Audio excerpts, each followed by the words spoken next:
বেলা তো মাথার পর চলে আসে, কি গরম পড়তেছে এইটে। আবার এর মধ্যে আবার বিড়ির নিশাও লাগে গেল। অনেক গেলি পরে একটা বিড়ি পাই, মাথা নষ্ট হয়ে যাবে নি।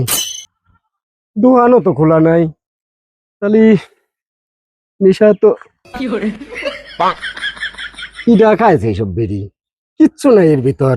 এটা দেখে শালা মনে হয় আমার তো বেশি খোর। মাথা নষ্ট, লোকজনও তো আসে না, বিড়ি তো খাচ্ছে। দেখি পাম্মামদের দু এক টান খাওয়া যায় নাকি। শহরে যাব, একটা গাড়ি ঘোড়াও নাই।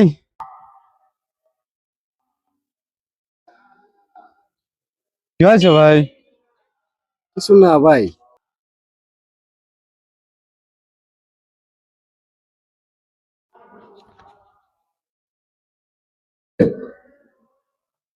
কি হইলে এটা? এর তো কিচ্ছু নাই। শালারা যে বিড়ি খায় সেই একবারে বিড়ির গুয়া পাওয়া দেয়, তাও একটা মারি।